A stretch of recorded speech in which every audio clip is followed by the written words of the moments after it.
What's with that tattered, cheap thing? Poor people should just go home. Betty, with her wealth, seemed to think everything I wore looked shabby. She pinched the fabric of my dress as if handling something filthy. Then she took out a glass I'd given her as a keepsake and poured beer into it. If you don't want to go home, could you please change into something else? I'll pay for the damages. With that, Betty threw the beer she had poured right at me. A yellow splash danced in the air, drenching my dress. What are you doing? Why are you upset? It's just a cheap thing. It doesn't matter if it gets dirty. Come on, hurry up and buy some new clothes. $5,000 should be enough, right? Betty laughed loudly, seeming to enjoy herself. I couldn't stand it. This dress was practically a memento left by my late mother. To have it dirty just because it's cheap? You've done something terrible. Huh? I said I would pay for it. She didn't know yet what a mess she'd be in after this. My name is Karen. I'm a working housewife. I had a smooth married life with my husband, whom I'd met at college in my 20s. Life with him was always peaceful. A few years later, our son John was born, and I thought we would live happily ever after as a family of 3. But when John turned 4, my husband was found to have cancer. Pancreatic cancer. It was hard to detect until the symptoms appeared, and by the time we went to the hospital, it was already stage 4 terminal cancer. Despite the fight, my husband passed away a year later. The life I thought would continue had crumbled away so easily. I wondered if I could really raise a child on my own. But even without my husband, John grew up strong and healthy. Watching John always surrounded by friends and laughing brightly, I felt encouraged. I had to make this child happy. I was determined. When I grow up, I'm going to be a doctor. Oh, that's wonderful, John. You're smart and kind. You'll definitely be able to do it.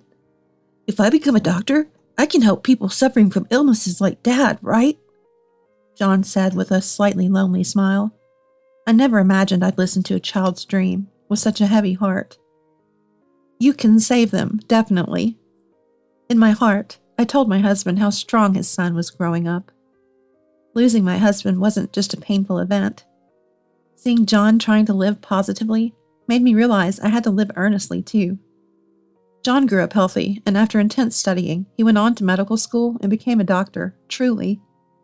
I'll never forget the thrill when he passed the national exam. John, now in his 40s, continues to work as an active doctor. 2 years ago, my son got married. I was worried that he might remain single forever because he was always busy working. But he finally found someone he wanted to share his life with, and I was overjoyed when he told me about his marriage.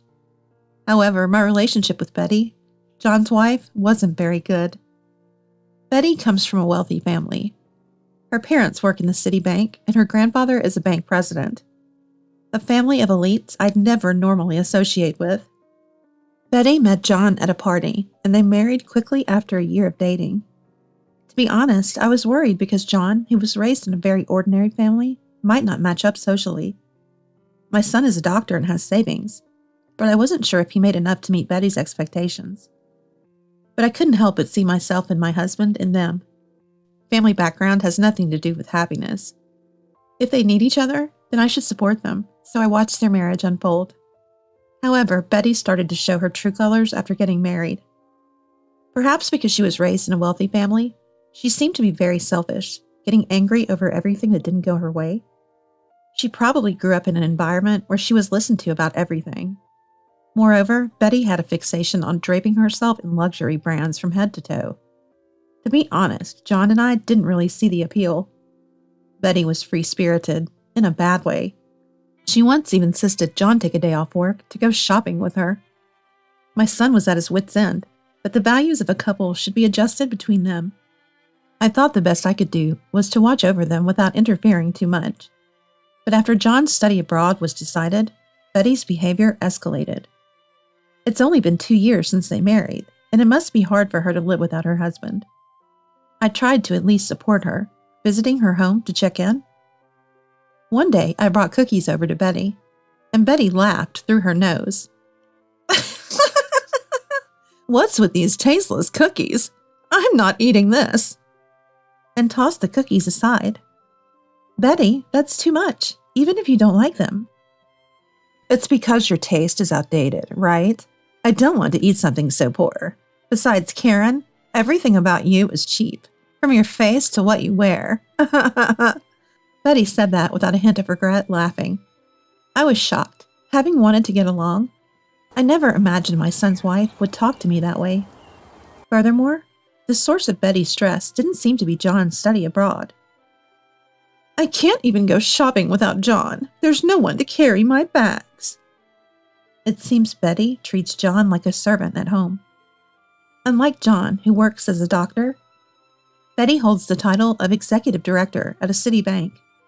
But it seems to be a title in name only, as she doesn't seem to be working when she goes in.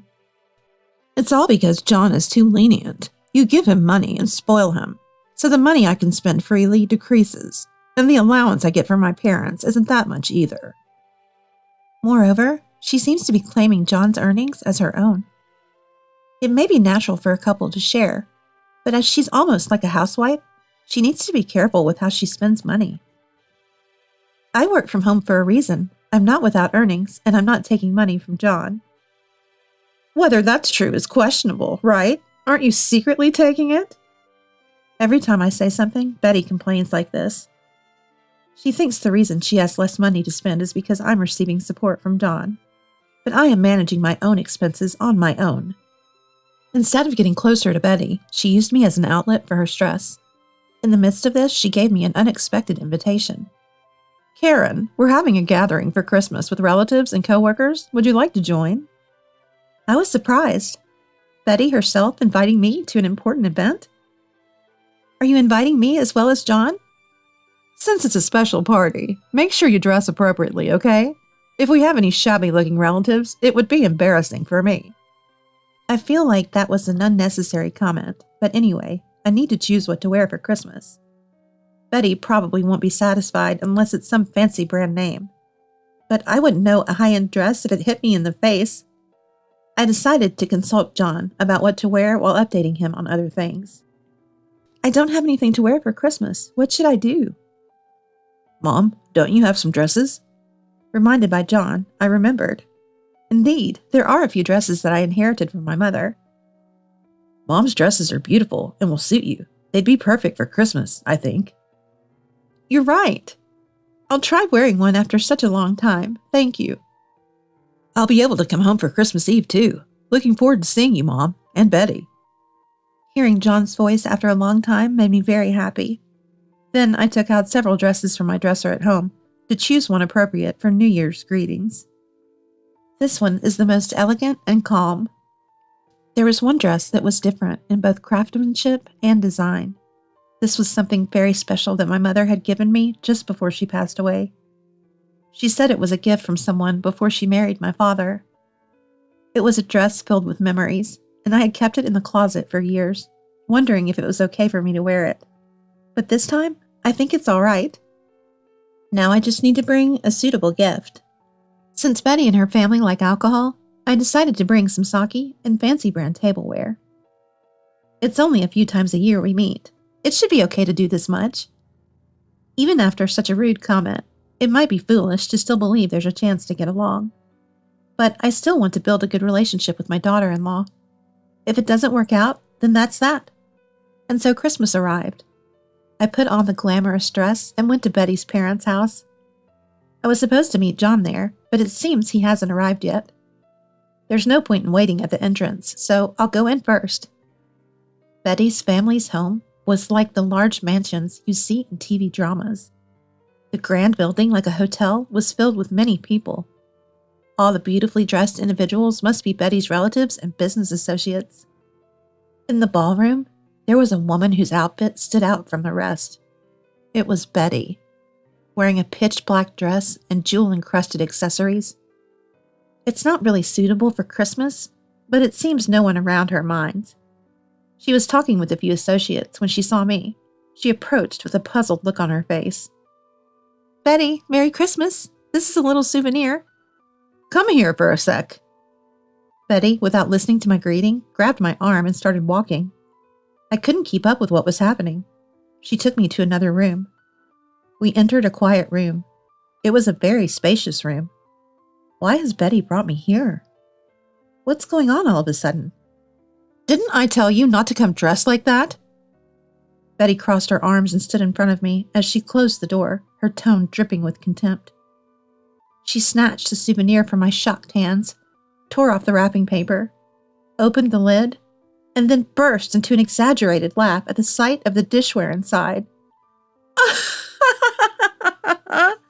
What's with this dishware? It's so tacky. Betty, you like alcohol, right? It's a brand name at least. Karen, you really have no taste, do you? This dishware, that dress? What's with that ragged, cheap thing? To affluent Betty, it seemed everything I wore looked impoverished. She pinched my dress as if it was something filthy. She took the glass from the gift I brought and poured the beer she was holding into it.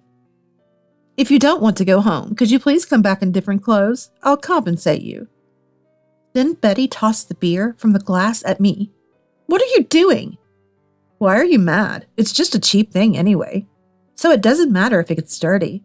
Hurry up and buy some new clothes. 5,000 should be enough, right? Betty laughed loudly, clearly amused. I couldn't hold back anymore. This dress wasn't just any piece of clothing. It was akin to a keepsake left behind by my late mother. To see it so carelessly tarnished just because it was cheap looking. You've done something terrible. What? I told you I'd pay for it. She was blissfully unaware of the storm that was about to hit her. What comes next is going to be a mess.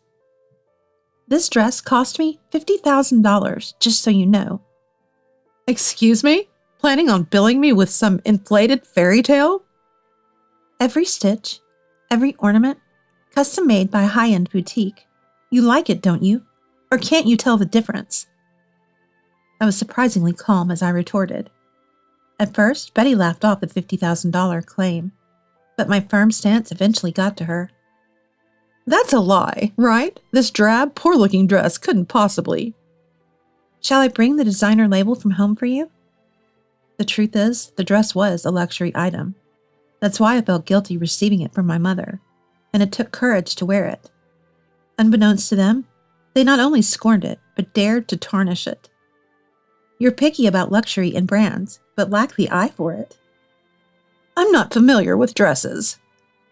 And that matters how. But it's all right. You'll compensate me, right? The exact same item for the same price? That's what you said, wasn't it?